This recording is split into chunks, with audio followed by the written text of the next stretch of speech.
mañana arrancamos directamente la parte de proteínas. Bien, vamos con esto. Entonces, básicamente la última clase de lípidos, me voy a ir a la parte básica, habíamos hablado que los lípidos, paren que me vengo para acá, los clasificábamos en lo que era lípidos simples, que eran básicamente ácidos grasos más alcohol, y eran los acilgliceroles y las ceras. Lípidos complejos, que básicamente era un ácido graso, un alcohol, más un grupo más, que podía ser un fosfato, que podía ser básicamente un hidrato de carbono, que puede ser, por ejemplo, los esfingolípidos, que ahora los vamos a ver, que es otro tipo de fosfolípido, y las lipoproteínas, que era la unión básicamente de lípidos más proteínas. Y después todo lo que era lípidos derivados, que los lípidos derivados no vienen en específico de los ácidos grasos, sino que vienen, por ejemplo, de moléculas como el colesterol, que son los esteroides, los terpenos y las vitaminas liposolubles. Bien. Los lípidos, además nosotros los clasificábamos en básicamente los lípidos que podían formar jabones y los lípidos que no podían formar jabones. ¿Quiénes eran los lípidos que podían formar jabones? Básicamente todos los que tengan ácidos grasos. Todos los que no tienen ácidos grasos no forman jabones. ¿Quiénes son? Esteroides, terpenos y eicosanoides, que ahora los vamos a ver en un ratito. Yo cuando tenía un jabón, una base, por ejemplo, hidróxido de sodio o hidróxido de potasio, terminaba formando un jabón, que ahora lo vemos bien en cada una de las grasas. Y de ahí, nuestros ácidos grasos estaban todos formados por lo que era un grupo carboxilo y básicamente una cadena de carbonos, que todas eran CH2 menos el carbono final, que es básicamente el grupo metilo, que es CH3. Esto como el Padre Nuestro. Entonces nosotros tenemos grupo carboxilo en una punta, grupo metilo en el medio y básicamente todo CH3 en una punta, grupo carboxilo en la otra punta, CH2, todo en el medio. Y en general, los ácidos grasos son de 4 y 26 carbonos, los más abundantes eran de 16 y 18 carbonos. Algo súper importante de las grasas, que las grasas no formaban polisacáridos, no formaban macromoléculas, porque yo no tengo unión repetida nunca de ácido graso más ácido graso más ácido graso más ácido graso más ácido graso. Yo no tengo eso. Lo máximo que nosotros vamos a ver son 3 ácidos grasos unidos a una molécula de glicerol, que esto sería un triacilglicerol. Eso es lo más grande que nosotros vamos a ver. Entonces, los ácidos grasos o los lípidos no forman polímeros, que esa era una de las cosas más importantes. Bien. Y de ahí, nuestros ácidos grasos los clasificábamos como saturados, que tenían todos enlace simple, carbono, carbono, carbono, carbono, todo con enlace simple, y ácidos grasos insaturados, que podían tener uno o más dobles enlaces. Si tengo un doble enlace, soy mono insaturado. Si tengo más de uno, soy poliinsaturado. Y a mí lo que me daba las insaturaciones era que la cadena se quebraba literalmente y me producía como si fuese una angulosidad. Los saturados siempre los vamos a ver que son rectos y los insaturados que están quebrados. Bien, esto como general. Monoinsaturados, uno solo, poliinsaturados, más de uno. Y acá nosotros podíamos tener configuraciones cis o configuraciones trans, que básicamente las configuraciones cis y trans eran de los ácidos grasos insaturados, donde, acá, fíjense una diferencia. Cuando nosotros tenemos dobles enlaces, yo ya no tengo CH2, yo ya no tengo dos hidrógenos, yo tengo directamente CH. El otro hidrógeno que estaba acá ya no está más. Ahí yo tengo mi doble enlace. Si yo tengo los dos hidrógenos del mismo lado, soy configuración cis, y básicamente tengo ese quiebre. Yo puedo, básicamente, hacer un proceso donde el hidrógeno mire uno para un lado y otro para el otro. Entonces es como que acá la cadena se equilibra. Cuando la cadena se equilibra, el ácido graso se lo conoce como trans y toma la misma forma que un ácido graso de tipo saturado. Las grasas trans, básicamente, son grasas cis que por un proceso de la industria, que ahora lo vamos a ver, que se lo conoce como hidrogenación, básicamente vos transformas un ácido graso cis a un ácido graso trans. En la naturaleza, los ácidos grasos son de tipo cis. Bien. Esto no me interesa demasiado ahora. Esta es la parte que me interesa que sepan ahora. Ácidos grasos son moléculas anfipáticas. Yo tenía el grupo carboxilo, básicamente, que es la parte hidrofílica, y la parte hidrofóbica es toda mi otra cadena de carbonos. Entonces, cuando nosotros vemos los ácidos grasos, yo tengo parte hidrofílica, que es la que se lleva bien con el agua, y la cadena de carbonos, que es la parte hidrofóbica. Cuanto más larga sea mi cadena de carbonos, más hidrofóbico voy a ser, porque básicamente estoy creciendo. Eso como el Padre Nuestro. Y en cuanto a la nomenclatura, no la voy a repasar ahora porque no me interesa para lo que les tengo que dar. Se vuelven a mirar la clase que di el otro día. Esto lo estoy haciendo como repasito para las cosas que sí me interesan que veamos ahora. Bien, entonces, nosotros la clase pasada habíamos arrancado a hablar de las propiedades de los ácidos grasos que dependían de qué tan larga es la cadena, porque cuanto más larga la cadena, más hidrofóbica voy a ser, de cuántos dobles enlaces tenga y si tengo configuración cis o trans. Y acá nosotros teníamos básicamente propiedades como solubilidad. ¿Qué moléculas son más solubles? Las moléculas más solubles van a ser básicamente las cadenas, los ácidos grasos que tengan cadena corta. ¿Por qué? Porque mi parte hidrofílica, que es soluble en agua, es básicamente mi grupo carboxilo. Entonces, si yo soy un ácido graso cortito, soy más soluble en agua que si soy un ácido graso largo, que soy menos soluble en agua. A mayor longitud de la cadena, básicamente mayor hidrofobicidad, o sea, menos afín al agua soy, menor solubilidad en agua. Ácidos grasos de más de 6 carbonos son prácticamente insolubles en agua, como el Padre Nuestro eso. Bien, después teníamos temperatura de fusión, básicamente, que esto lo que nosotros teníamos que saber es, los ácidos en cadena larga tienen más temperatura de fusión, es decir, necesito más temperatura para poder, básicamente, derretirlos. Y cuantos menos insaturaciones tenga, es decir, más o más trans sea, también voy a necesitar una temperatura de fusión más alta. Ustedes piensen en todo lo que son grasas trans. Grasas trans, ejemplo, todo lo que vos consumís en la industria que tiene manteca o que tienen margarinas. ¿Por qué? Porque son básicamente grasas modificadas para que duren más, para que se conserven más. Entonces, ¿cómo hago ese proceso? 1, le saco insaturaciones, y 2, van a ser los ácidos grasos de cadenas más largas. Básicamente, cuanto más dobles enlaces o más larga sea mi cadena, más temperatura voy a necesitar. ¿Por qué? Porque si yo tengo más carbonos, significa que tengo más enlaces químicos. A más enlaces químicos, ustedes imagínense que vas a necesitar mayor cantidad de temperatura para poder ir rompiendo esos enlaces químicos. Entonces, más temperatura de fusión. Cadenas cortitas, poquitos ácidos grasos, carbonos, o más insaturaciones, o ácidos grasos de tipo cis, tiene una temperatura de fusión baja. Es decir, que a temperatura ambiente son líquidos. Bien, y hasta acá habíamos llegado, que era lo de la isometría geométrica. La isometría geométrica es esto de que un ácido graso puede ser cis o puede ser trans. Es el mismo ácido graso, pero con los hidrógenos, básicamente, apuntando para un lado o para el otro. Cuando yo transformo un ácido graso cis en un ácido graso trans, los hidrógenos se invierten y tomo como si fuese una configuración de un ácido graso saturado. Es decir, soy recto. Bien. Ejemplo, ácido oleico, que en su configuración cis, cuando se vuelve trans, se lo conoce como ácido eliádico, que es este que está acá, elaídico, no eliádico, elaídico. Es lo mismo, solamente que con los hidrógenos invertidos. Acá tenemos un ácido graso saturado, acá tenemos un ácido graso insaturado con una configuración cis, y este es el ácido graso insaturado con su configuración trans, que sería igual al saturado. Cuantas más insaturaciones tenga yo, más angulosidades voy a tener. Bien. Ahora sí, nos vamos a la partecita que no habíamos llegado, que era la parte de propiedades químicas de los ácidos grasos. Entonces, acá, para que nosotros hablemos de la parte química de un ácido graso, nosotros tenemos que acordarnos que tenemos un grupo carboxílico y una cadena hidrocarbonada. El grupo carboxilo, básicamente, se comporta como un ácido. ¿Por qué? Porque el grupo carboxilo tiene la capacidad de ceder protones. ¿Qué es una molécula ácida? La definición de una molécula ácida es toda molécula capaz de ceder protones en un medio acuoso. Entonces, un ácido es una molécula X que tiene un protón, se puede disociar, es decir, se puede separar, y liberar un protón al medio. Esto es una molécula ácida. Toda molécula capaz de ceder protones al medio. Y una molécula básica es toda molécula, vamos a hacerlo acá, voy a poner otra molécula, toda molécula básica es toda molécula capaz de aceptar protones del medio. Paren que acepto gente y seguimos. ¿Se entiende esto? Molécula ácida, capaz de ceder protones al medio. Molécula básica, capaz de captar protones de lo que sería el medio. Bien. Entonces, ¿qué va a pasar acá? Nuestro grupo, carboxilo, se comporta como una molécula ácida.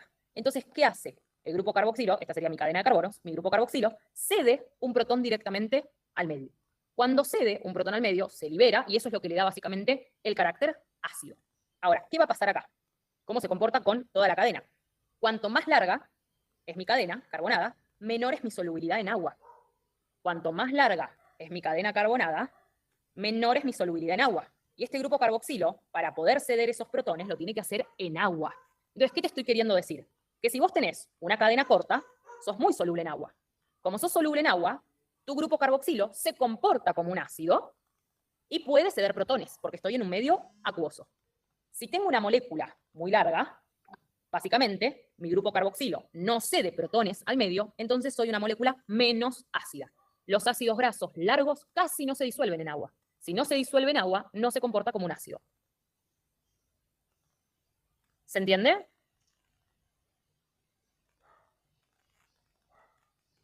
Entonces, en resumen, ácido graso largo es menos soluble y menos soluble en agua. Como soy menos soluble en agua, el grupo carboxilo no libera protón y es menos ácido. Ácido graso corto, al revés. Chau, y le ponen al revés. No van a escribir todo ese choclo de nuevo. Es más soluble en agua, el grupo carboxilo libera protón y por tanto es más ácido. Tan simple como eso. Entonces, por ejemplo, el ácido fórmico se disocia y me termina liberando protón al medio. El ácido láctico se disocia y me libera protón al medio. El ácido propiónico, fíjense que son ácidos grasos cortitos, de hasta 3 más o menos, termina liberando protón al medio. ¿Se entendió esto? Bien. Ahora, vamos a la formación de sales. ¿Cuáles son las sales? Acá la formación de sales es la formación de jabones. Los jabones básicamente son sales. Es un ácido graso más una un sodio o un potasio. Ahora, el ácido graso se comporta como ácido. Si me comporto como ácido, tengo que reaccionar con una base. Entonces, un ácido graso reacciona con una base, que acá las bases van a ser, por ejemplo, hidróxido de sodio, hidróxido de potasio, y lo que va a suceder es que el grupo carboxilo une este protón con este grupo hidroxilo y forma agua, y el sodio se va a unir al grupo carboxilato, que es esto que está acá. Esto se llama carboxilato. Bien. Y a mí se me forma una sal. Se forma una sal ¿de quién? De un ácido graso, que es lo que se conoce como jabón o reacción de saponificación.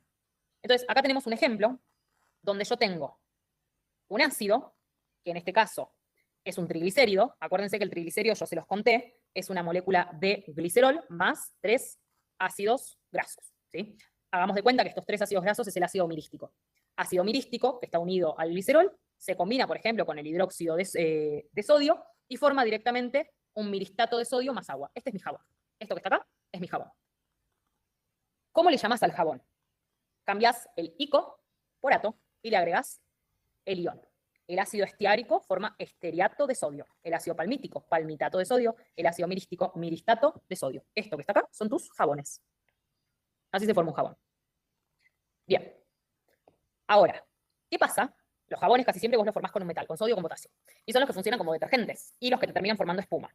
Cuando nosotros los combinamos, por ejemplo, con calcio o con magnesio, son insolubles y es como que el jabón se forma grumos y no forma espuma. Y esto es lo que pasa, por ejemplo, cuando vos tenés aguas duras. Las aguas duras, no sé si sabían, son aguas que están muy cargadas en minerales. Las aguas duras que tienen mucho calcio, mucho magnesio, básicamente cuando vos tenés agua dura y utilizás un jabón, no se te forma espuma. ¿Por qué? Porque la reacción no me permite básicamente hacer un jabón soluble en agua. Es un jabón insoluble y por lo tanto no se forma esa espuma. Bien. Ok. Vamos con la tercera función que tienen los ácidos grasos, otra de las características químicas. Básicamente, no los ácidos grasos, perdón, los jabones. Los jabones pueden llegar a formar una emulsión, que es en realidad no una emulsión, sino a romper o a separar una emulsión. Nosotros cuando vemos emulsiones, las emulsiones son la mezcla de dos líquidos, que vos lo vas a ver, que son líquidos que vos los podés separar, son líquidos que no se mezclan. En este caso, se los conoce a los líquidos que se combinan como una fase continua y una fase dispersa. Hacé de cuenta que vos mezclás básicamente agua y aceite, agua y grasas. Se te forma una emulsión. ¿Qué sería una emulsión? Dos líquidos en este caso, o dos sustancias que no se mezclan, Entonces vos vas a ver literalmente como si fuesen las pelotitas de las grasas en esa agua. ¿Por qué? Básicamente por la estructura que tienen, porque vos sabés que las grasas no son solubles en agua.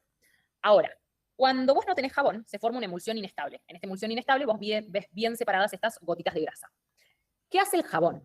Básicamente, el jabón lo que te va a permitir es que yo forme una emulsión estable. Esa emulsión estable es como que yo no voy a ver estas gotitas de grasa separadas, sino que yo voy a ver como una solución un poquito más homogénea. ¿Qué pasa con el jabón? Los jabones, como acabamos de ver, paren que vuelvo acá, tienen, básicamente, un grupo carboxilo y una cadena carbonada. Entonces yo sigo teniendo una parte que es hidrofílica o afín al agua y una parte que sigue siendo hidrofóbica. Entonces, ¿qué hacen los jabones? Básicamente, los jabones se terminan organizando alrededor de lo que serían mis gotas de grasa. Entonces vos imaginate que vos tenés gotas de grasa en una solución de agua. Cuando vos tenés gotas de grasa en una solución de agua, el jabón lo que hace es venir y ordenarse alrededor de estas gotitas de grasa, con la parte del grupo carboxilo mirando hacia el agua, que es la parte hidrofílica, y la parte hidrofóbica de la cadena carbonada mirando directamente hacia el interior de la grasa, hacia la grasa. ¿Se entiende esto?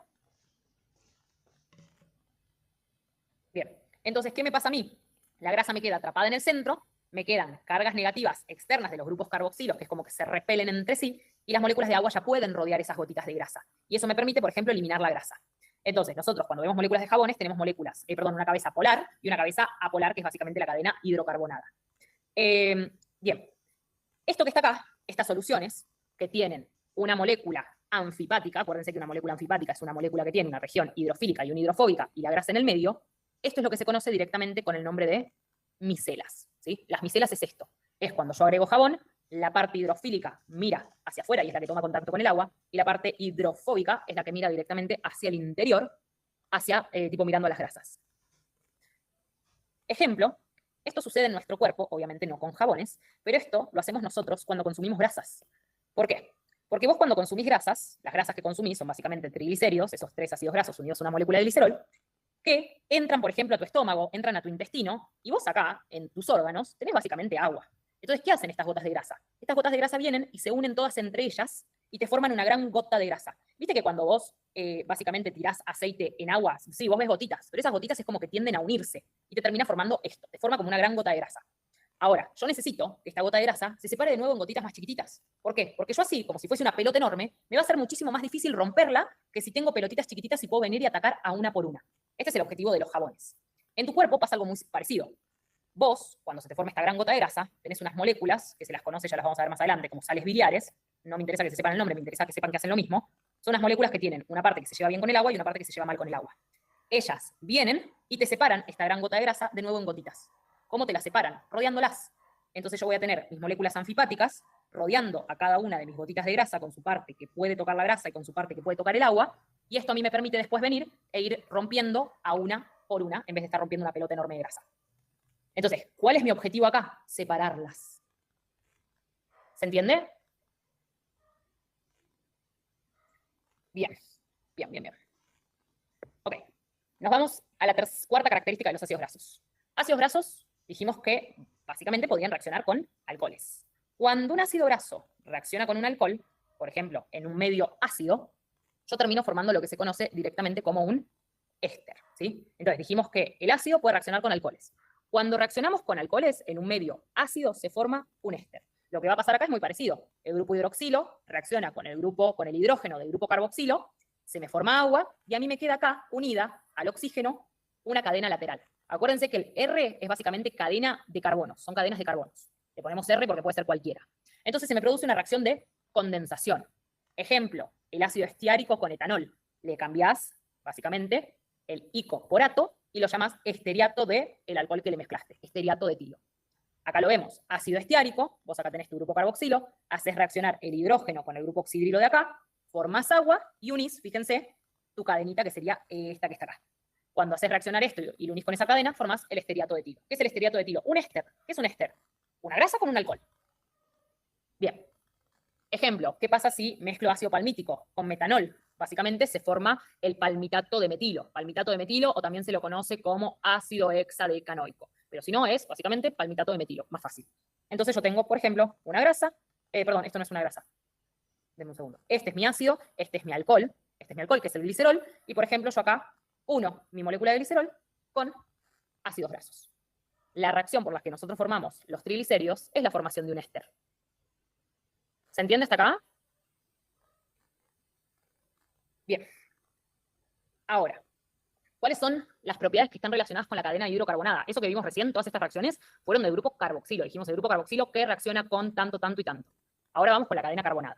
Básicamente, de nuestra cadena hidrocarbonada, a nosotros nos interesa saber si es ácido graso saturado o insaturado. Nosotros vamos a utilizar los ácidos grasos insaturados, que son básicamente los que podemos modificar, los que podemos hidrogenar, oxidar o básicamente hacer el proceso de isomerización, que la isomerización también se da por hidrogenación. Entonces nosotros nos quedamos con los ácidos grasos de tipo insaturados. Los saturados pueden padecer, por así decir, estas reacciones, sí, obvio, pero es menos común porque son menos reactivos. Es más reactivo la parte del doble enlace. Entonces, nos vamos básicamente a lo que serían las oxidaciones. Cuando nosotros vimos la parte de oxidaciones, cuando yo oxido algo, es básicamente agregarle una molécula de oxígeno. Eso sería. Entonces, ¿qué pasaba cuando nosotros oxidábamos algo? Cuando oxidamos algo es, agrego oxígeno y pierdo, básicamente, electrones. Eso era una reacción de oxidación. Acá lo que nos interesa es que muchos de los lípidos se terminan oxidando por el oxígeno tipo atmosférico, ¿sí? Oxígeno atmosférico. Entonces, ácidos grasos insaturados se oxidan fácilmente. ¿Dónde? A nivel del doble enlace. ¿Por qué? Porque es muy reactivo. Entonces, por ejemplo, cuando nosotros hacemos una oxidación, este ácido graso en la parte del doble enlace, es como que el oxígeno ataca directamente el doble enlace, y a mí se me forma esta molécula que está acá, que son los peróxidos. Los peróxidos en general es H2O2. Eso es un peróxido. En realidad es un peróxido, por ejemplo, de hidrógeno. Pero los peróxidos casi siempre tienen dos moléculas de oxígeno. ¿Qué pasa con los peróxidos? Los peróxidos suelen ser moléculas inestables y suelen ser moléculas que se rompen o que se parten muy rápido. Por ejemplo, paren que acá yo tenía una diapositiva mal, que es esta que está acá. Las moléculas de peróxidos lipídicos, que es eso que está ahí, que se me forma en mi cadena de ácidos grasos, me termina básicamente degradando, por así decir, al ácido graso. Y esto es lo que hace, por ejemplo, que los ácidos grasos o que las grasas tomen un olor o sabor rancio. ¿Por qué? Porque se oxidaron. Entonces, cuando vos dejas muchas veces, por ejemplo, los aceites abiertos o en el medio ambiente, se oxidan más rápido y toman ese saborcito o ese olor más raro. Bien. Paren que me voy acá. Vamos al proceso de hidrogenación. Cuando nosotros vemos los procesos de hidrogenación, que es básicamente la parte industrial, es cuando nosotros directamente adicionamos o agregamos hidrógeno al doble enlace. Acá hay un tema. Tenemos dos tipos en realidad de hidrogenaciones, que ahora las vamos a ver bien. Una hidrogenación es, por ejemplo, esta que a mí me permite pasar un ácido graso cis a una configuración trans, que lo que se hace en este proceso de hidrogenación, estos serían tus hidrógenos, es básicamente dar vuelta esos hidrógenos. Y es lo que a mí me permite transformar las grasas cis, que suelen ser líquidas, en grasas trans, por ejemplo, en una margarina, ¿sí? Para darle esto, para darles mayor vida útil. Ejemplo, el ácido oleico, cuando lo hidrogenás, te forma el ácido eliádico. Entonces, ¿qué pasa? Fíjense que el punto de fusión también aumenta. Es decir, que yo necesito muchísima más temperatura para poder derretirlo. Casi siempre, estos procesos de hidrogenación se dan con otras moléculas que se las conocen como catalizadores, que son el níquel, el paladio y el platino. Ahora se las muestro que las tengo acá al costadito. Níquel, platino y paladio. Otro ejemplo de hidrogenación, por ejemplo, es cuando yo agrego hidrógeno, pero directamente para eliminar un doble enlace. Entonces, ¿nosotros qué hacemos? Agregás el hidrógeno y sacás ese doble enlace. Entonces, este CH que vos tenías, ahora lo transformás en CH2, CH2. Y el doble enlace se te va. Entonces, acá estamos pasando de un ácido graso insaturado a un ácido graso directamente saturado, ¿sí? Por ejemplo, buteno se transforma en butano. Esto que está acá, el ácido oleico, yo, si le cambio la configuración cis a trans, puedo formar el ácido eliádico, que es el que tiene los hidrógenos básicamente dados vuelta. O, si le agrego hidrógeno y rompo el doble enlace, puedo formar un ácido graso con enlaces simples, que es el ácido estiárico. Entonces yo puedo hacer los dos tipos de procesos. Eliminar un doble enlace o básicamente cambiar el orden de los hidrógenos. Casi siempre las hidrogenaciones que son de este tipo suelen ser hidrogenaciones parciales, no la hago completa. Estas son hidrogenaciones tipo completas, donde por ejemplo, acá está, ácido oleico, le rompo el doble enlace, formo de nuevo CH2 y formo el ácido estiárico. También es básicamente, voy a necesitar mayor temperatura de fusión para poder derretirlo. Bien, y último de esto, tenemos los procesos de halogenación. Los procesos de halogenación básicamente serían los procesos donde, déjenme pensar un segundo, los dobles enlaces reaccionan con otras moléculas. Entonces, yo termino rompiendo el doble enlace, pero porque te agregué otra molécula, no te agregué hidrógeno. Te agregué, por ejemplo, flúor, cloro, bromo o yodo. Eso serían básicamente reacciones de adición. Entonces, ¿qué es la halogenación? Que yo agregue, por ejemplo, diferentes moléculas. En vez de agregar hidrógeno, agrego flúor, cloro, bromo o yodo. Entonces, acá pasa lo mismo. Yo agarro un doble enlace, le agrego bromo, chau, doble enlace. Agarro un doble enlace, le agrego bromo, chau, doble enlace. Lo puedo hacer con yodo, que es lo más común de todo, y ahí nosotros tenemos un índice que se lo conoce como índice de yodo. Yo lo voy a explicar de manera muy simple y muy fácil. ¿Qué es el índice de yodo? Imagínate que yo en una solución agregue y te ponga, por ejemplo, una solución, contemos la cantidad de yodo que le hayamos puesto y te digo, yo pongo 10 moléculas de yodo. Si yo pongo 10 moléculas de yodo y pongo un ácido graso acá adentro, termina la reacción química y yo te mido de nuevo la cantidad de yodo que vos te quedó y me decís, che, me quedaron 5 moléculas de yodo, yo te voy a decir, listo, tu ácido graso tenía 5 insaturaciones.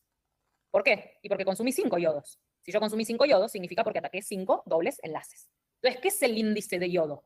Básicamente, yo utilizo el yodo para medir el grado de insaturación. Cuanto más yodo se consuma, más dobles enlaces tenía mi ácido graso insaturado.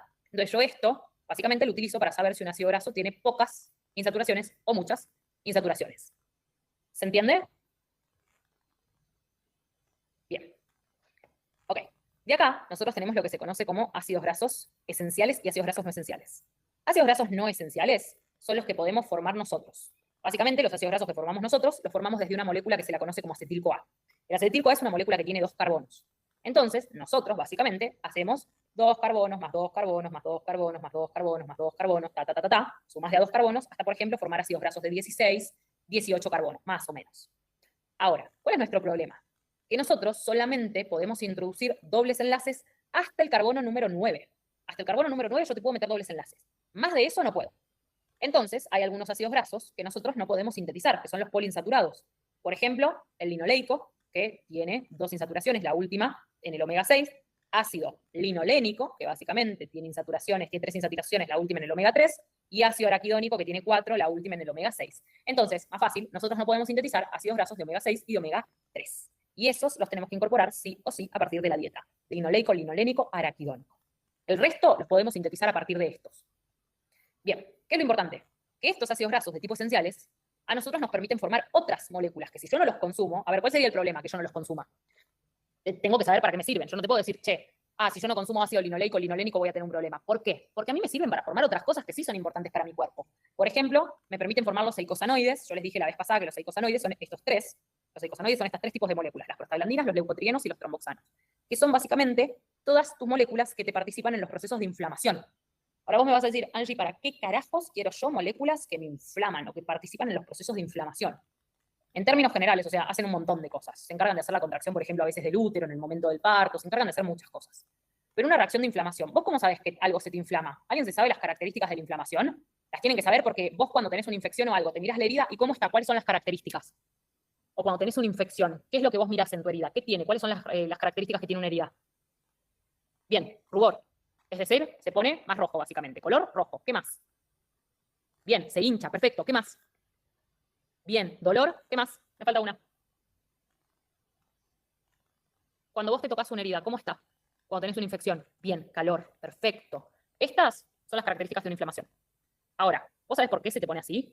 Porque básicamente cuando vos te cortás, por ejemplo, se te rompen vasos sanguíneos, se te rompen un montón de cosas, y a vos viene y te entra un bichito acá. Bichito, llámese bacteria, partícula extraña, tierrita, lo que sea. Todo lo que sea de tipo raro para tu cuerpo, te entra al cuerpo. Hagamos de cuenta que te entra una bacteria. Entonces tu cuerpo, lo que hace, ya que relacionamos un poquito con perspectiva, tiene unas células, que eran las células fagocíticas, que son tus glóbulos blancos, en específico, unos conocidos como macrófagos o neutrófilos, que son tus células de la defensa. Entonces ellos vienen, haz de cuenta que esto es una antorchita, ellos circulan por tu sangre, son como llamados por este sitio de lesión, y ese macrófago tiene que venir y matarte básicamente a estas bacterias. Para que yo pueda hacer eso, a mí me tiene que llegar más sangre acá. Entonces tu cuerpo solito abre este vaso sanguíneo y aumenta el flujo sanguíneo. La sangre es roja, la sangre es caliente, por eso a vos se te pone más colorado y se te calienta. ¿Y por qué se te hincha? Porque básicamente vos acá perdés una estructura que tiene tus tejidos y vos empezás como a filtrar mayor cantidad de agua y porque aumenta el flujo sanguíneo. Entonces, es normal que vos tengas reacciones de inflamación. Bien, perfecto, por eso, porque se acumula líquido. Es normal que vos tengas reacciones de inflamación. ¿Las podés controlar? Sí, por ejemplo, con antiinflamatorios. ¿Qué hacen los antiinflamatorios? Te evitan que vos formes estas moléculas. ¿Quiénes son? Por ejemplo, la aspirina, por ejemplo, el ibupirac, por ejemplo, el ibuprofeno. Todas esas moléculas son moléculas que evitan que yo forme esto. Bien, dato de color para que relacione. Perfecto. Ahí terminamos con nuestras características. Entonces, todo lo que vimos hasta ahora, los procesos de oxidación, de esterificación, de halogenación, de hidrogenación, que son generales de todos los lípidos, las vamos a volver a repetir ahora en 5 minutos, porque las tenemos que repetir con cada uno de los lípidos que se nos forman. Entonces, si ustedes entendieron esas 6 tipos de reacciones que vimos, que unas dependen del grupo carboxilo y las otras dependen de la cadena carbonada, ya lo que queda es una estupidez. Entonces, esto para que quede tipo súper claro. Reacciones que dependen de la cadena carbonada. ¿Quiénes son? Las hidrogenaciones, la isomerización, que sería más o menos lo mismo, y la halogenación. ¿Y quiénes serían básicamente las reacciones que dependen del grupo carboxilo? Básicamente, lo que serían todas las oxidaciones, la formación de ésteres y las saponificaciones o formación directamente de jabones. ¿Estamos bien? Bien. Eso como el Padre Nuestro, porque si se aprenden eso, el resto de lípidos es una pelotudez. Ahora, vamos con el resto de lípidos. Acá empezamos como a desarrollarlos. Lípidos simples. ¿Quiénes son los lípidos simples? Los lípidos simples dijimos que era un ácido graso y un alcohol. Entonces vos ya sabés qué es eso. ¿Qué es cuando yo uno un ácido graso con un alcohol? Un proceso de esterificación. ¿Por qué es un proceso de esterificación? Porque yo estoy haciendo reaccionar el grupo carboxilo básicamente con otra cadena. Entonces, a mí se me forma agua y acá yo formo un enlace que es básicamente un enlace de tipo éster. Por eso es esterificación. Bien. ¿Quiénes son? Son los acilgliceroles y las ceras. Acilgliceroles. Acilgliceroles. Acil. Siempre que lean la palabra acil, es ácido graso. Glicerol, alcohol. El glicerol. Entonces, acá nosotros vamos a ver que un ácido graso más un alcohol, ¿qué me forma a mí? Un éster más agua. Ok. El glicerol, que es básicamente mi alcohol, puede reaccionar con 1, con 2 o con 3 ácidos grasos. ¿Por qué? Porque nuestro glicerol tiene 3 grupos hidroxilo. ¿Sí? Tiene 3 carbonos y básicamente 3 grupos hidroxilo. Esos 3 carbonos, con sus 3 grupos hidroxilos que pueden reaccionar, a mí me pueden formar lo que sería un, para que se los muestro acá, monoacilglicerol. ¿Qué es un monoacilglicerol? Un ácido graso unido a una molécula de glicerol. Diacilglicerol, dos ácidos grasos unidos al glicerol. Triacilglicerol, 3 ácidos grasos unidos al glicerol, que es el más importante de todos porque es lo que nosotros básicamente consumimos y reservamos en nuestro cuerpo. Reservamos en nuestro cuerpo. Entonces nosotros consumimos triglicéridos, reservamos triglicéridos, principalmente. Entonces, ¿cómo se te forma un acilglicerol? Por un proceso de esterificación, que es una condensación ¿de qué? De un ácido graso más un alcohol y se me forma un éster más agua. Ahora, un monoacilglicerol. Acá, cuando vos le decís 1 o 2 monoacilglicerol, el 1 o el 2 a vos te indica en qué carbono está tu ácido graso. Entonces, si yo te digo, soy un 1 monoacilglicerol, te estoy diciendo que en el carbono número 1 tengo mi ácido graso. 2 monoacilglicerol, te estoy diciendo que mi ácido graso se unió en el carbono 2 del glicerol. 1,2 diacilglicerol, te estoy diciendo que el ácido graso está en el carbono 1 y en el carbono número 2. O 1,3-diacilglicerol, te estoy diciendo que estoy en el carbono 1 y 3. El triacilglicerol, claramente no le vas a poner 1, 2 y 3 porque valga la redundancia, tenemos saturados los 3 con ácidos grasos. Y esto es algo que me olvidé decirles. El glicerol también se lo conoce como 1, 2, 3 propanotriol. Y el carbono número 1 se lo conoce como alfa, el carbono número 2 como beta y el carbono número 3 como alfa prima. Ojo con eso. Alfa, beta, alfa prima. Bien. ¿Dudas hasta acá con esto? Ok, sigo. Ahora, los triacilgliceroles pueden ser homoacilgliceroles o heteroacilgliceroles. Homotriacilglicerol es que yo tenga el mismo ácido graso unido, básicamente, al glicerol, el mismo. Por ejemplo, tengo 3 ácidos oleicos, entonces soy trioleína. 3 ácidos palmíticos, soy tripalmitina. 3 ácidos estiáricos, soy triesterina. O puedo ser un heterotriacilglicerol. Imagínate que vos tengas en 1 el ácido estiárico, en el 2 el oleico y en el 3 el linoleico. Entonces yo le voy a poner el nombre que lleva cada uno. 1 estiaroil, 2 oleil, 3 linoleil, glicerol. Entonces puedo ser un homo o un heteroglicerol. Bien.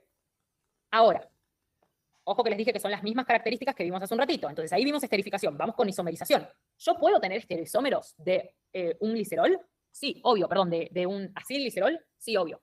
¿Cuándo? Cuando yo tengo un carbono quiral. ¿Qué era un carbono quiral? Cuando yo tengo un carbono unido básicamente a 4 grupos diferentes. Entonces, en este caso, nosotros vamos a ver que los que se comportan directamente como carbonos quirales va a ser, por ejemplo, el 1-monoacilglicerol. Cuando yo tenga un ácido graso unido al carbono número 1, a mí me queda el carbono del medio unido a 4 grupos diferentes. Como tengo 4 grupos diferentes, básicamente soy un carbono quiral. Como soy un carbono quiral, mi grupo hidroxilo puede estar mirando hacia la derecha, soy D-monoacilglicerol, o soy L-monoacilglicerol cuando el grupo hidroxilo está mirando hacia la izquierda. Es eso. Yo necesito 4 sustituyentes diferentes. ¿Quiénes son los otros quirales?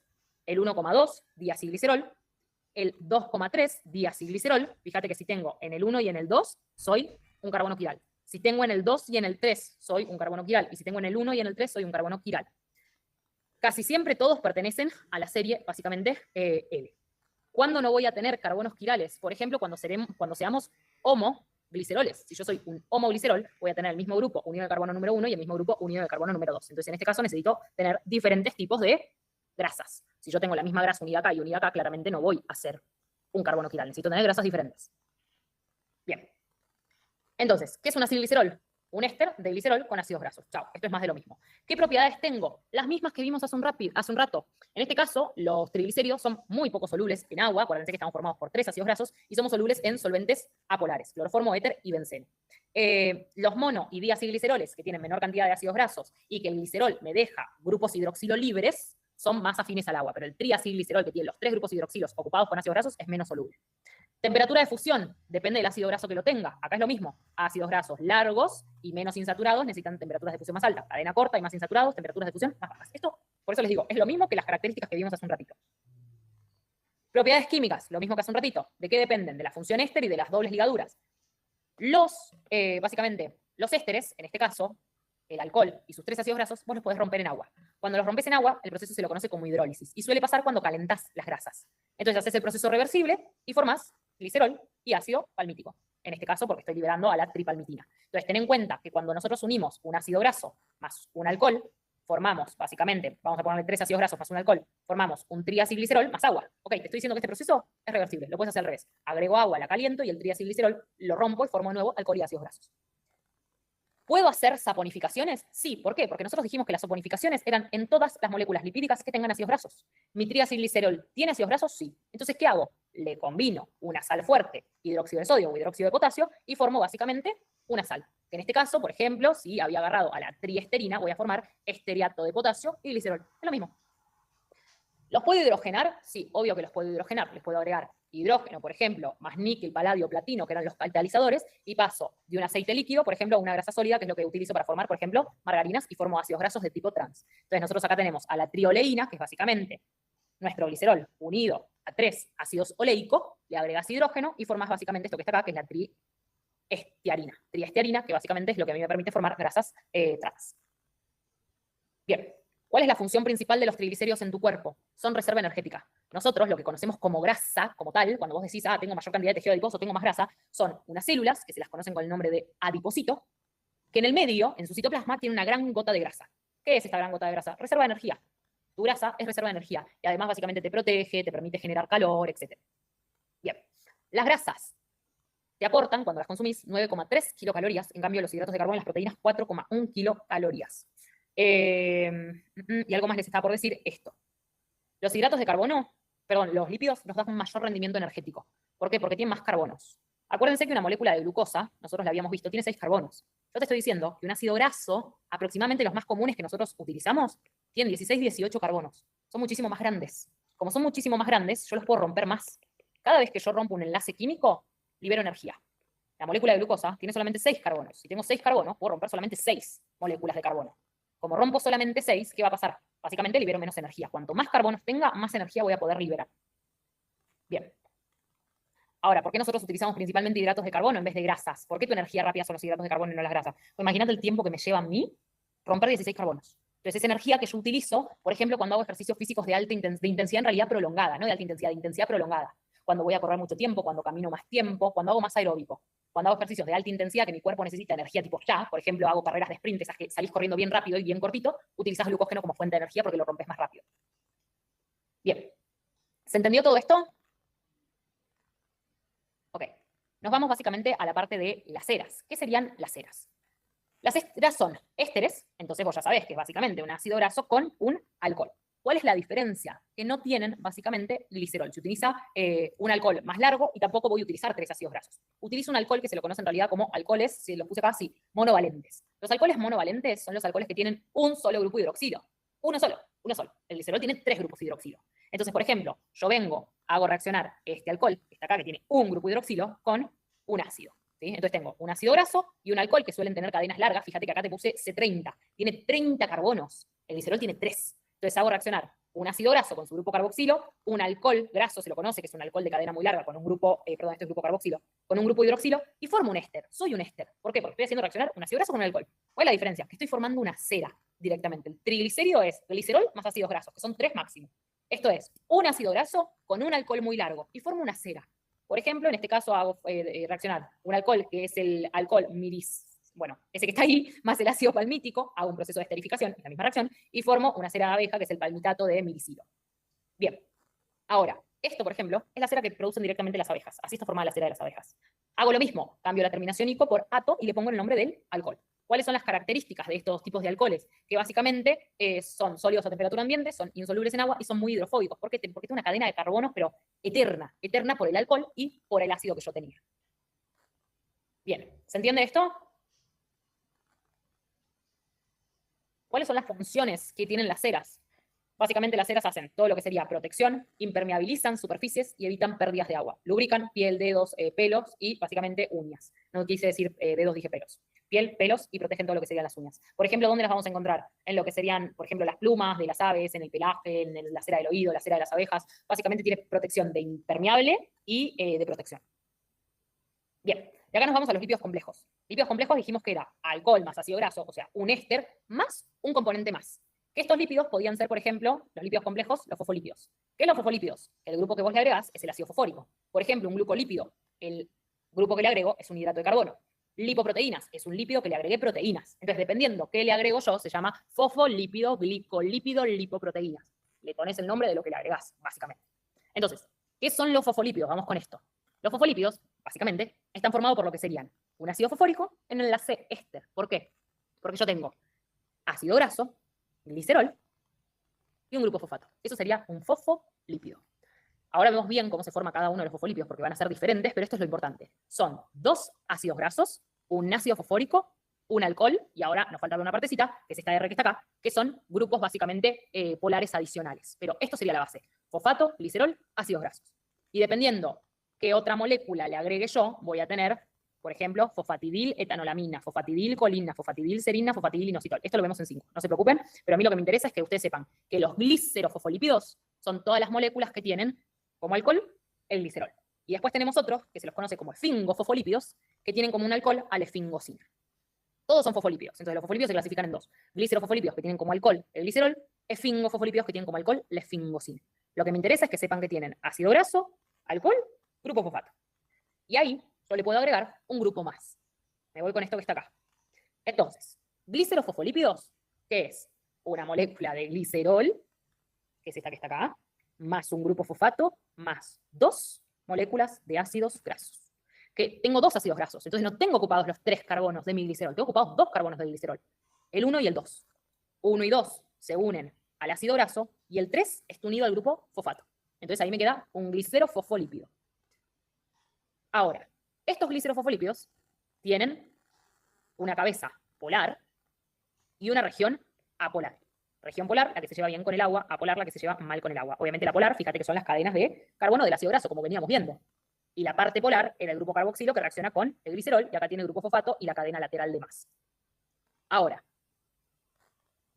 el grupo que a mí me queda libre del fosfato, que es este que está acá, el grupo hidroxilo que me queda libre del fosfato, se une a otra molécula más. ¿A qué molécula se puede unir? Por ejemplo, se puede unir a otros alcoholes que son la colina, la etanolamina, la serina o el inositol.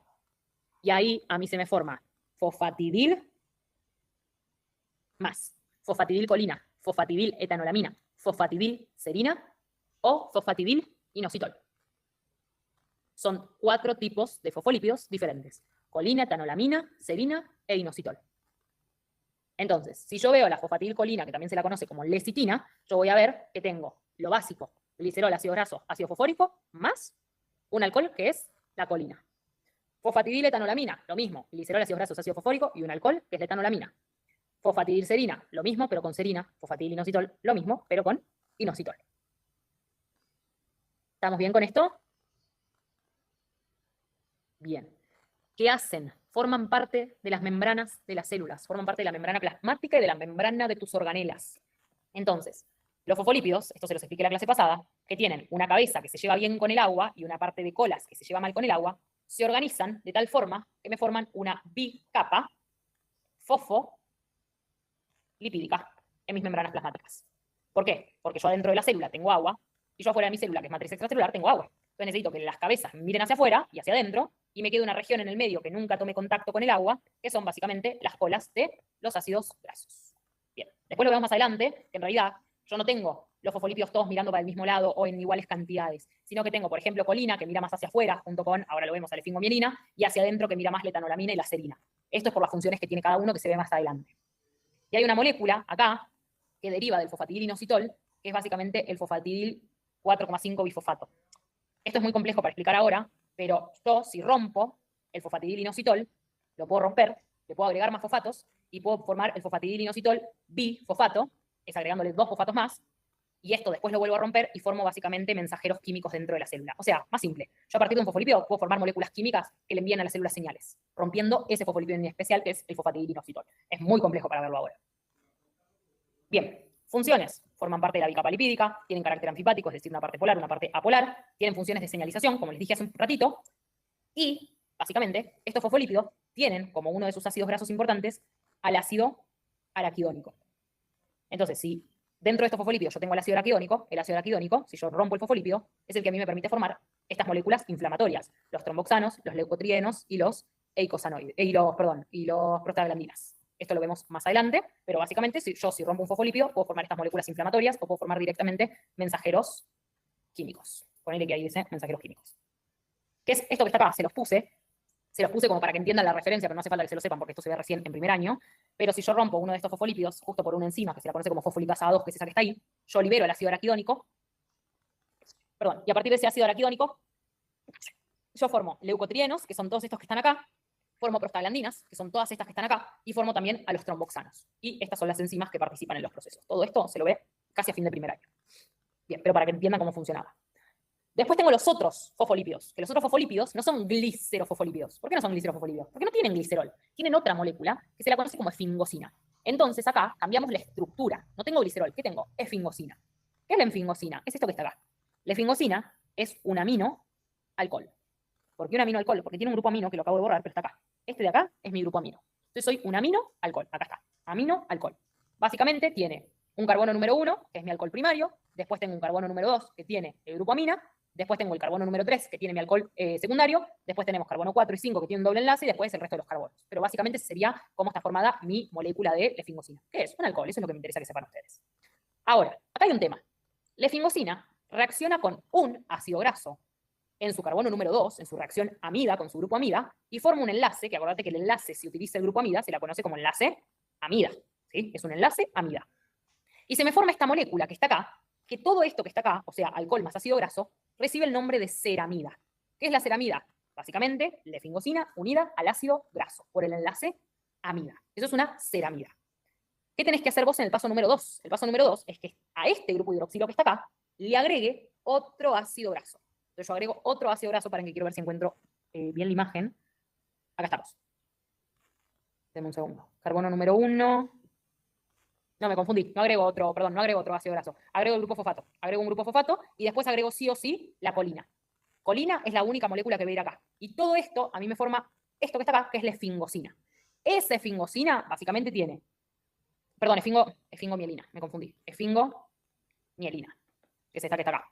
Esfingomielina, ¿quién es? La esfingosina más el ácido graso. ¿Quién era la esfingosina más el ácido graso? La ceramida. La ceramida que se une al fosfato más a la colina forma esfingomielina. Y después esa esfingomielina se une a otro ácido graso. Y entonces a mí me quedan ahí dos ácidos grasos, uno formando parte de la ceramida, otro directamente libre, y todo el complejo. La parte de la colina y el grupo fosfato forman parte, obviamente, de lo que sería la cabeza. Acá está el grupo fosfato, colina, básicamente mi ceramida, que está con el grupo de la esfingosina, y después me uno a otro ácido graso. Y ahí tengo directamente a mi esfingofosfolípido. ¿Se entendió?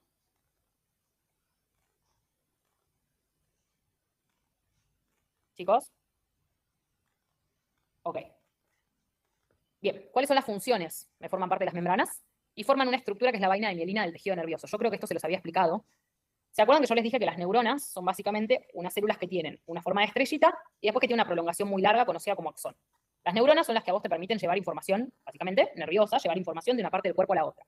Si yo quiero, por ejemplo, que una célula muscular se contraiga, yo tengo que enviarle una señal a esa célula muscular. Para que esa señal llegue más rápido, estos axones, es como que yo les ponga cinta. Literalmente funciona en modo de aislante. ¿Qué hace un aislante? Evita que por esos lugares circule corriente eléctrica. Las neuronas llevan corriente eléctrica. Entonces, la neurona, como tiene aislante en el medio, hace que la corriente eléctrica salte a los lugares que yo no tengo aislante. Entonces, se dice que la corriente viaja de forma saltatoria y por lo tanto viaja más rápido. ¿Quién es este aislante? Esto que está acá, que es básicamente la vaina de mielina. Se lo conocen con el nombre específico de vaina de mielina, pero está formado por estos fosfolípidos, que es básicamente la esfingosina. Esa es una de las funciones. Bien, acá ya empieza más fácil. Vamos a los glucolípidos. ¿Qué es los glucolípidos? Es un lípido unido a un hidrato de carbono. Los glucolípidos es como si fuese un fosfolípido unido a un hidrato, pero con la diferencia de que yo no tengo grupo fosfato. Entonces, fíjate que yo acá tengo dos cadenas de ácidos grasos y después tengo directamente unidos los hidratos de carbono. Estos tipos de glicolípidos, básicamente se las conoce como glicoesfingolípidos. ¿Por qué glicoesfingolípidos? Porque vienen de la ceramida. ¿Y quién era la ceramida? Básicamente mi esfingosina más un ácido graso. Y después uno el otro ácido graso. Entonces yo tengo mi esfingosina, que ponele que sea esta, más mi ácido graso. Entonces esto sería mi ceramida, más otro ácido graso. Y a esto, en vez de tener el grupo fosfato, directamente le agrego hidratos de carbono. Si le agrego un hidrato de carbono, me llamo cerebrócido. La regla era cerebro tengo uno solo. Los que tienen una cadena muy larga de hidratos de carbono, o sea, más de uno, se llaman gangliósidos. Yo tengo muchos ganglios. Esa es la regla mnemotécnica para aprenderse estas cosas. Entonces, ¿qué es un glicoesfingolípido? Ceramida más azúcares. ¿Qué no tengo? Grupos fosfatos. Chao. Entonces, acá vemos bien cómo está formada toda mi estructura. Tengo, por ejemplo, galactocerebrócido, cuando yo tengo unida a la galactosa. Glucocerebrócido, cuando yo tengo unida directamente a la glucosa. Entonces tengo mi esfingosina más mi ácido graso, que es la ceramida, otro ácido graso más, tuki, mi hidrato de carbono. ¿Se entiende esto? Bien. Ahora, ¿dónde se une cada uno? Por ejemplo, yo puedo tener directamente unido la glucosa o la galactosa. Entonces casi siempre se forman galactocerebrócidos o glucocerebrócidos. Y se unen por medio de enlaces beta-glicosídicos. Acá se me forma un enlace beta-glicosídico porque fíjate que está para arriba el enlace. Entonces el grupo hidroxilo estaba para acá. Entonces es un enlace beta-glicosídico.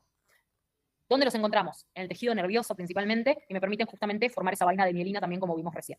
Entonces, cerebrócidos, uno solo, gangliósidos, mucho. Bien. Después tenemos todo lo que serían los globócidos. ¿Qué serían los globócidos? Son un poquito más complejos, pero yo acá tengo a mi ceramida, vos ya sabés que es básicamente la esfingosina, que es el alcohol, más un ácido graso, Y acá le agrego básicamente hidratos de carbonos, pero más largos. Estos serán monosacáridos. Ojo, todos estos eran monosacáridos, que yo podía tener un monosacárido o muchos monosacáridos. Glucosa, galactosa, de nuevo galactosa, de nuevo galactosa, por ejemplo. Pero eran monosacáridos. Esto es cuando yo tengo mi ceramida unido, básicamente, a lo que serían oligosacáridos. O sea, hidratos de carbono que tengan 2 o 4 azúcares. Acá yo tengo, por ejemplo, glucosa, galactosa o la galactosamida. Entonces yo uno cadenas largas. Cerebrócido sería un solo azúcar, globócido serían muchos azúcares. ¿Estamos bien?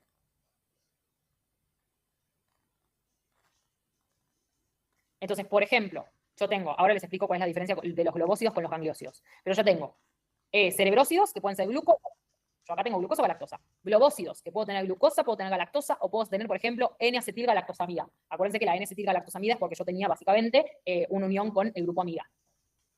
Entonces, por ejemplo, yo acá tengo glucosa más galactosa, y entonces tengo un globócido formado por lactosa, que es la unión de esas dos. Y si no, puedo tener los gangliósidos, que sería como lo mismo, pero un poquito más largo. Los gangliósidos suelen tener esto que está acá. Básicamente, un gangliósido es un poquito más complejo, porque tiene mi ceramida con el ácido graso, mi cadena de monosacáridos, que esto lo haría un globósido, pero además tiene una cadena lateral ramificada. Esto me lo hace un gangliósido. O sea, el gangliósido sería si yo le sumo esto que está acá. Y esta cadena que está acá es un ácido que se lo conoce como ácido salicílico.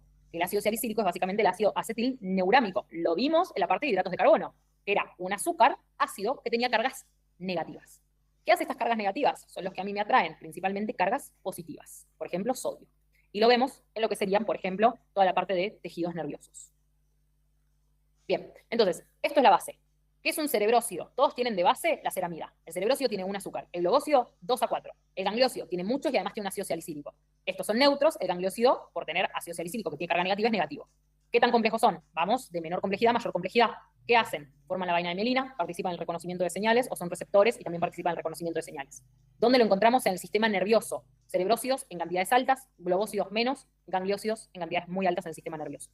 SN siempre sistema nervioso. Bien, y últimas partecitas, lipoproteínas. Las lipoproteínas yo lo voy a explicar de forma muy simple para que lo entiendan, después les explico esto. ¿Qué es una lipoproteína? Una lipoproteína, esto se ve también en primer año, son lípidos unidos a proteínas.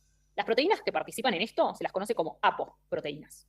Apoproteínas porque tienen también una región que se lleva bien con el agua y una región que se lleva mal con el agua. O sea que yo te puedo decir que las apoproteínas son moléculas anfipáticas.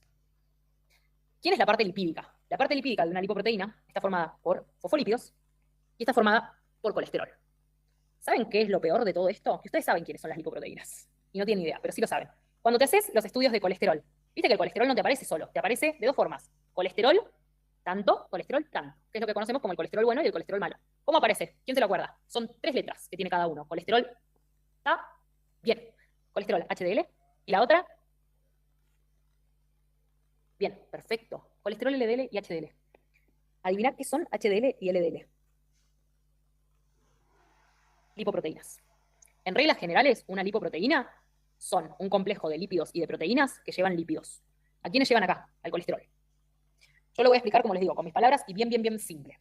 Vos cuando consumís colesterol, el colesterol es una molécula lipídica insoluble en agua.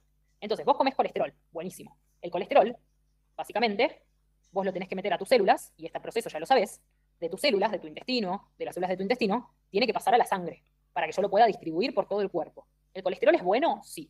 ¿Vos necesitas tener colesterol? Sí, porque el colesterol a mí me permite formar hormonas. Por ejemplo, esto lo vimos. ¿Quiénes eran las hormonas derivadas del colesterol? Yo ya no sé cuántas veces les pregunté esto. ¿Quiénes son las hormonas esteroideas o las derivadas del colesterol?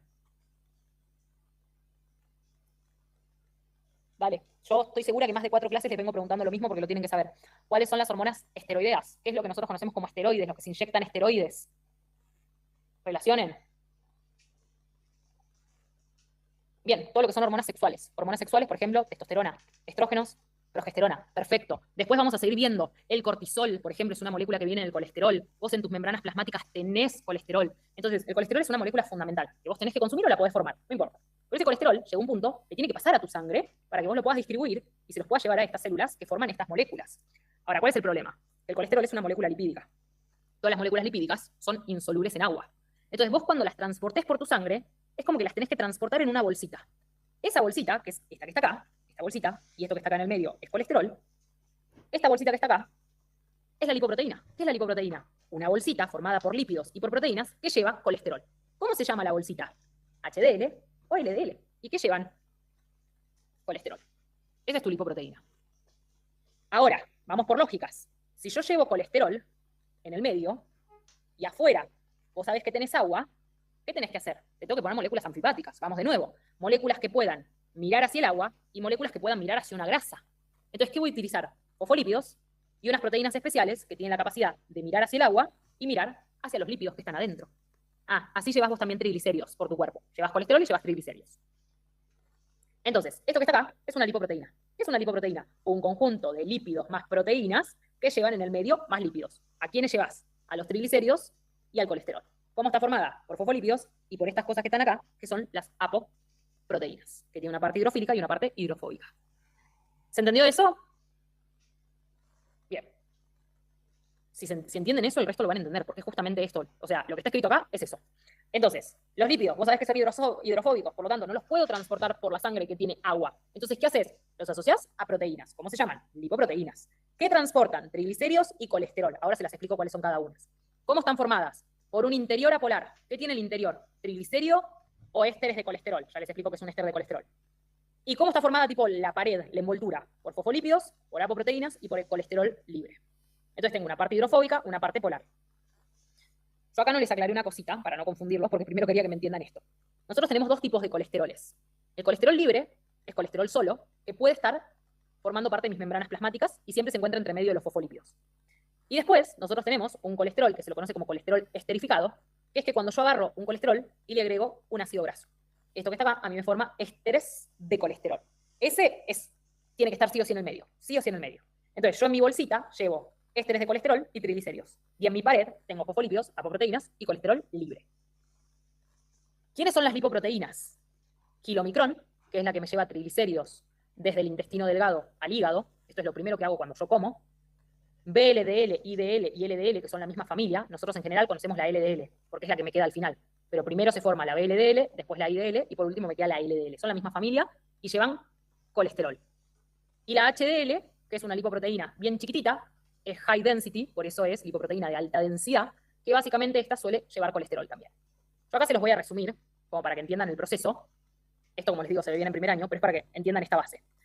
Vos cuando consumís lípidos, consumís principalmente triglicéridos. Un poquito de colesterol. Colesterol casi que lo sintetizamos en mayor cantidad quizás nosotros, o se forma por otras cuestiones que después las vemos, pero vos consumís triglicéridos y colesterol. Cuando haces este proceso, esto es tu intestino delgado, de tu intestino delgado vos tenés que atravesar la célula de tu intestino delgado e irte a la sangre. Cuando te vas a la sangre, vos empaquetás estos triglicéridos y este colesterol en una bolsita. La primera bolsita que a vos se te forma es el kilomicrón. El kilomicrón lleva los alimentos directamente al hígado, para que el hígado primero los procese. Entonces al hígado le llega el kilomicrón con los triglicéridos y el colesterol. De acá, el hígado agarra y te dice, todo bien, pero yo no soy tejido adiposo. Yo no te voy a guardar grasas. Así que, hermoso, divino, las grasas que me trajiste, volvémelas a sacar. Cuando las sacás del hígado, sacás principalmente colesterol. Un poquito de triglicéridos, pero principalmente colesterol. Y lo sacás en forma de VLDL. El objetivo de la VLDL es que vaya a tu tejido adiposo y empiece como a repartir ese colesterol y ese triglicérido a medida que va viajando por tu sangre el resto de los órganos. Si diga, che, loco, ¿quién necesita grasas? Les vamos a ir dejando grasas a todas las células del resto de los tejidos. Ten en cuenta que este proceso se hace viajando por la sangre. Entonces, a medida que yo voy viajando por sangre, le voy dejando grasas al resto de mis tejidos. Ok. Esta VLDL, yo les estoy haciendo un cuentito, perdón, les dije que sale con colesterol, me confundí, sale con triglicéridos, acá me confundí yo. VLDL, sale principalmente con triglicéridos. ¿Por qué? Porque la idea es llevarle estos triglicéridos al tejido adiposo, que él es el que me guarda grasas. Entonces, yo nazco con triglicéridos, y a medida que le voy dejando, mientras tanto, triglicéridos a otras células que pueden llegar a necesitar grasas para funcionar, voy perdiendo mi cantidad de triglicéridos y, esto lo vamos a ver después, me voy llenando de colesterol. Ahora les explico por qué me voy llenando de colesterol. Y acá se me forma otra que se llama IDL. La IDL sigue entregando triglicéridos a las células que necesiten grasas y se llena de más colesterol. Cuando se llena de más colesterol, se forma lo que vos conocés como LDL, que se la conoce entre muchas comillas como tu lipoproteína mala. Es el colesterol malo. ¿Por qué el colesterol malo? Porque la LDL tiene la capacidad de entrar a todas las células de tu cuerpo y entregarle a todas las células de tu cuerpo colesterol. Entonces vos acá te llenas de colesterol. Cuando vos llenas tus células de colesterol, tus células en algún punto te van a decir, che, ya está, basta de meterme colesterol. ¿Qué hace la LDL? Sigue viajando por la sangre. Cuando sigue viajando por la sangre se empieza a acumular en sangre, y cuando se empieza a acumular en sangre se te empiezan a tapar las arterias. Esto es lo que se conoce como arteriosclerosis, que es el proceso por el cual se te tapa una arteria por exceso de colesterol, básicamente. ¿Se entiende? Más o menos qué hace cada una. Es muy resumido, pero es para que entiendan cómo funciona. Bien. ¿Y por qué la HDL es lo que nosotros conocemos como lipoproteína buena? Porque la HDL nace del hígado y nace vacía. ella es la que empieza a pasar por los tejidos de tu cuerpo y te dicen, che, si tienen colesterol de más, me lo empiezan a dar a mí. Entonces la HDL hace como un reciclaje, junta el colesterol y después se lo lleva de nuevo al hígado para que el hígado lo pueda procesar y lo pueda utilizar. Entonces es la que te va limpiando, por así decir, a las células de tu cuerpo. ¿Se entendió? Bien, juro que ya terminamos. Lípidos derivados son los lípidos que no son ácidos grasos. No son ácidos grasos. Por ejemplo, los esteroides o esteroles que vienen de esto, del colesterol. El colesterol también se lo conoce como el ciclo del pentano peridro. En realidad no se lo conoce así. Perdón. El colesterol se forma a partir de una molécula que es el ciclo pentano peridro fenantreno. Es básicamente esto que está acá. En realidad es esto que está acá. Son 4 anillos unidos entre ellos. Son anillo A, anillo B, anillo D, C y D. Son 4 tipos de anillos, 3 hexagonales, 1 pentagonal. A partir de esto, a mí se me forma después mi molécula de colesterol, que es por la cual yo formo básicamente hormonas sexuales, ácidos biliares, vitaminas, etc. Bien, ¿qué es el colesterol? Esto se ve también en la parte de primer año. Es el esteroide más abundante que nosotros tenemos. Tiene 27 carbonos. Tiene un grupo hidroxilo en el carbono número 3, que es este que está acá. Básicamente tiene dobles enlaces en el carbono 5 y 6, que si mal no recuerdo era esto que estaba acá. Y es una molécula totalmente insoluble en agua. ¿Qué hace? Básicamente me forma todo esto que acabamos de decir, hormonas, ácidos, vitaminas, y me permite hacer estos procesos que les acabo de contar recién. Básicamente, llevar y transportar colesterol al resto de mis tejidos. Terpenos, que básicamente los terpenos son moléculas que a mí me permiten formar todo lo que serían las vitaminas liposolubles, por ejemplo, vitamina K, E, D y A, que es el conjunto de las vitaminas ADEC. Básicamente todo lo que es vitaminas liposolubles se las conoce como vitaminas ADEC, y vienen todos los terpenos de lo que sería un compuesto conocido como isopreno. El isopreno es esta molécula que está acá, que en realidad el isopreno es una molécula de 5 carbonos que tiene en el carbono 2 un grupo metilo, en el carbono 1 y 3, párenme un segundo que estoy pensando cómo estaba formada. Allá, carbono 2, un grupo metilo, y en el carbono 1 y 3, creo que se lo conocía como grupo butano. Ya me voy a fijar bien si era así, pero casi segura que sí. Entonces yo formo muchas moléculas de isopreno, y cuando uno muchas moléculas de isopreno, básicamente estoy formando todo esto que está acá, que serían las vitaminas A, D, E y K. Y después tenemos otros ejemplos de lo que sería la formación de los isoprenos, que son, por ejemplo, el geralniol, que son 2 moléculas de isoprenos, el farnesol, que son 3, el escualeno, que es una molécula de 6, etc. No se los van a pedir esto tan en específico porque es de las moléculas menos importantes. Estas son las funciones que tiene cada una de las vitaminas. Esto se ve también en profundidad en primer año. Esto es sentarse y estudiarlo. Vitamina A participa de todo lo que sería visión, protección de tejidos, crecimiento y desarrollo. La vas a encontrar, por ejemplo, en todo lo que tenga lácteos y en verduras y frutas. Y los déficits generan, por ejemplo, ceguera nocturna y daño en el aparato digestivo y respiratorio. Vitamina D, que participa en el metabolismo del calcio y el fósforo. Esto piénsenlo, por ejemplo, con la relación cuando yo tomo sol. ¿Por qué se pide que te expongas por lo menos 10, 15 minutitos al sol? La vitamina D se activa por los rayos del sol y a mí me participan en todo lo que sería el metabolismo del calcio y del fósforo. Lo vamos a encontrar en lácteos, principalmente atún, hígado, cereales, y me evita todo lo que sería básicamente las enfermedades de los huesos, o sea, por ejemplo, una osteoporosis o un raquitismo. Vitamina E, que es un antioxidante, que es el que a mí me permite básicamente mantener las membranas celulares y que no se me oxiden. Y vitamina K, que es una vitamina, esta es la más importante porque participa en todo lo que sería coagulaciones sanguíneas. Esto es aprenderse el cuadrito así como está. El día que vean todas las vitaminas y minerales que hay, se mueren, y eso se ve en primer y en segundo año. Y esto es lo mismo que hablamos todo este tiempo. ¿Cuáles son las funciones de los lípidos? Si entendieron la clase, saben qué hacen. Forman parte de las membranas plasmáticas, reconocimiento de señales, forman parte del almacenamiento de energía como los triglicéridos, forman parte de las vainas de mielina, forman los glicerofosfolípidos, los esfingolípidos, forman hormonas, me permiten básicamente llevarle colesterol a las células. Es todo lo que vimos hace un rato. Entonces, si entendieron toda la clase, la función de los lípidos se la saben, como el Padre Nuestro.